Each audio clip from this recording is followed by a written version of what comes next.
সত্যি আমাদের এত সমালোচক, এত বেশি সমালোচক, সেই সমালোচনার উঠে উঠে আজকে আগামী দিনে কি করে আদিবাসী আন্দোলনকে তো বটেই, আজকে আদিবাসীদের চোখের সামনে আরো যে জ্বলন্ত সমস্যাগুলো আছে সেই আদিবাসী সেন্টিমেন্ট দিয়ে সেই সব সংগ্রামে আমাদের নতুন নতুন জীবনে উঠে আসবে, যুবারা উঠে আসবে। এবং আশা রাখবো আগামী দিনের নেতৃত্ব, আগামী দিনের আদিবাসী আন্দোলনের গতি প্রকৃতি তারাই ঠিক করবে। পশ্চিমবঙ্গ আদিবাসী কল্যাণ সমিতি কোনো মামুলি সংগঠন নয়, না, এই কথাটা আমি আজকে শুধু বঙ্গ বিদ্যালয়ের এই মঞ্চে বলছি না।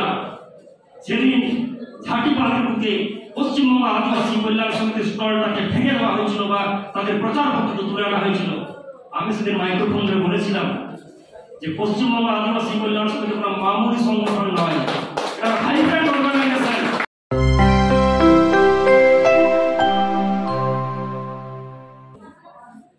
আজকে শুধুমাত্র এখানে আসার কারণ এটাই, আমি এই সম্মেলনে উপস্থিত থাকতে পেরে নিজেকে আনন্দিত, গর্বিত, উচ্ছ্বসিত এই কারণে মনে হচ্ছে আমি বাঁকুড়ার বুকে ছাত্র জীবন থেকে আদিবাসী আন্দোলনের সাথে যুক্ত। আমি বাঁকুড়ার বুকে, বাঁকুড়ার মাটিতে, বাঁকুড়ার বাজারে অনেক লড়াই আন্দোলন দেখেছি, অনেক মিটিং দেখেছি, অনেক মিছিল দেখেছি, অনেক ব্যারিকেড ভাঙা দেখেছি, অনেক টেবিল চাপানো দেখেছি, মারামারিটাও দেখেছি। আর আবার যেটা পেয়েছি সেই আদিবাসী লড়াই আন্দোলনের গর্ভগৃহ থেকে, এই বাঁকুড়ার মাটি থেকে অনেক যুবা নেতৃত্বকে উঠতে দেখেছি। একটু রিভিউ করলে, খোঁজ খবর নিলে দেখতে পাবেন যে প্রত্যেকটা আদিবাসী কেন্দ্রিক গণসংগঠনে এই বাঁকুড়ার বুক থেকে উঠে আসার নেতৃত্ব এখনো আছে এবং আমার দৃঢ় বিশ্বাস আগামী দিনে থাকবে। তাই পশ্চিমবঙ্গ আদিবাসী কল্যাণ সমিতির যুবা শাখা বাঁকুড়ার মাটিতে এই গৌরবময় যে সম্মেলন করতে চলেছে, আমি তাদেরকে ধন্যবাদ জানাবো, অভিনন্দন জানাবো। আমি এখানে আমার পূর্ববর্তী বক্তা মাননীয় পার্সাল বিষ্ণু মহাশয় পশ্চিমবঙ্গ আদিবাসী কল্যাণ সমিতির যে ইতিহাস বা আগামী দিনের কার্যবলী পুঙ্খানুপুঙ্খভাবে আপনার সামনে তুলে ধরেছেন, সে বিষয় নিয়ে আমার কিছু বলার নেই। আমি শুধু এটুকুই বলবো, পশ্চিমবঙ্গ আদিবাসী কল্যাণ সমিতি কোনো মামুলি সংগঠন নয়, না, এই কথাটা আমি আজকে শুধু বঙ্গ বিদ্যালয়ের এই মঞ্চে বলছি না। যেদিন ঝাঁটি পাহাড়ের বুকে পশ্চিমবঙ্গ আদিবাসী কল্যাণ সমিতির স্টলটাকে ভেঙে দেওয়া হয়েছিল বা তাদের প্রচার পত্র তুলে আনা হয়েছিল, আমি সেদিন মাইক্রোফোন ধরে বলেছিলাম যে পশ্চিমবঙ্গ আদিবাসী কল্যাণ সমিতি কোনো মামুলি সংগঠন নয়, এটা ভাইব্রেন্ট অর্গানাইজেশন। আপনি কোন সাহসে, কিসের এখতিয়ারে আপনি একটা আদিবাসী গণসংগঠনের প্রচারপত্র বাতিল করতে পারেন? আপনার জানার দরকার ছিল, আপনার আরো বেশি কোয়েরি করার দরকার ছিল, আপনি কেন এসব করলেন? আগামী দিনে করবেন না। সারা পশ্চিমবাংলায় এই মুহূর্তে আদিবাসীদের যে জ্বলন্ত সমস্যা ফেক স্কিম, তার বিরুদ্ধে একমাত্র জামকবুল মানকবুল এবং কোর্টে এবং রোডে লড়াই একমাত্র সংগঠন পশ্চিমবঙ্গ আদিবাসী কল্যাণ সমিতি। স্বীকার করতে হবে, এত অস্বীকার করার কোনো জায়গা নেই। তাই আমি পশ্চিমবঙ্গ আদিবাসী কল্যাণ সমিতির যে কার্যাবলী তাকে নত অবস্থার সম্মান জানাবো এবং আগামী দিনে তাদের লড়াই আন্দোলনের সর্বোপরি পাশে থাকবো। কারণ আদিবাসী হিতে, আদিবাসীদের পথে চলা, আদিবাসীদের সার্বিক স্বার্থে চলা যে কোনো আদিবাসী সংগঠন আমার ভাতৃপ্রতিম সংগঠন, তাতে যেখানেই থাকি আমি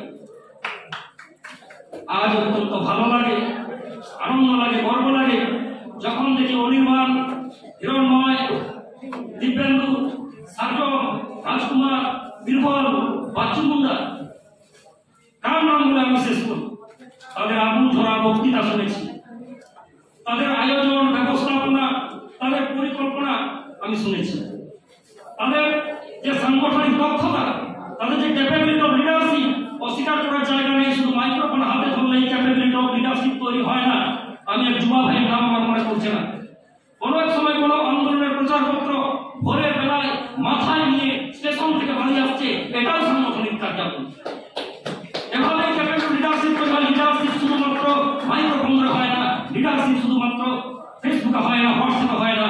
লিডারশিপ তৈরি হয় কাজের মধ্য দিয়ে, লিডারশিপ তৈরি হয় অভিজ্ঞতার মধ্য দিয়ে। এবং আগামী দিনে এইসব দেখে, এইসব করতে হয়েছে যে আদিবাসী আন্দোলনের সাপ্লাই লাইন রেডি আছে, আমি সেই সাপ্লাই লাইনটাকে দৃঢ় করার জন্য জানকবুল মানকবুল লড়াই করে তাদের পাশে থাকবো। আজকে আমি আদিবাসী আন্দোলনের যুবরা রেডি, আদিবাসী আন্দোলনের যুব নেতৃত্ব রেডি।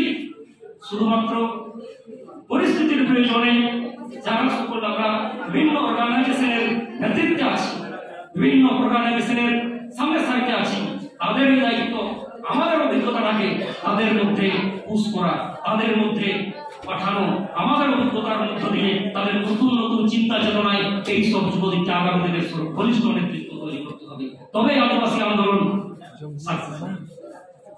আজ বিশেষ কিছু বলার নেই, শুধুমাত্র এটুকুই বলার, আমার আদিবাসী ভাইয়েরা আগামী দিনে নিশ্চিতভাবে আজকে যে সম্মেলন হচ্ছে এখানকার মূল কথাই ছিল ছাত্র যুবদের মধ্যে সংযোগ স্থাপন করা এবং বিভিন্ন প্রতিবন্ধকতার মধ্যেও যুব ভাইরা বিভিন্ন কলেজে গিয়ে বিভিন্ন সময় বিভিন্ন কলেজে গিয়ে তাদের সেই কাজটা করছে।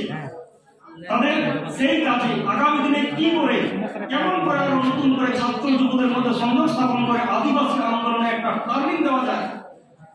নেগেটিভ দিক অনেক আছে, অনেকে অনেক কিছু বলছে, কাসালাবু অনেক কিছু বললেন।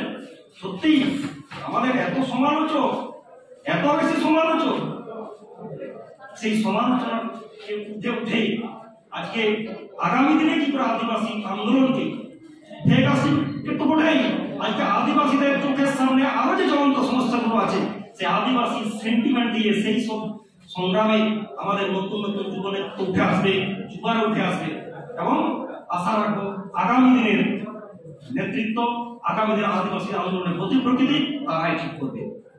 এই কয়েকটা কথা বলে আজকে দক্ষিণবঙ্গীয় যুব সম্মেলনের সর্বাঙ্গীন সাফল্য কামনা করে এবং আজকে যে যুব কমিটি গঠন হবে সেই যুব কমিটি আগামী দিনে আদিবাসীদের স্বার্থবাহী যে কোনো আন্দোলনে জানকবুল মানকবুল লড়াইয়ের জন্য প্রস্তুত থাকবে, এই আশা রেখে আমি আমার বক্তব্য শেষ করছি। সবাইকে নমস্কার।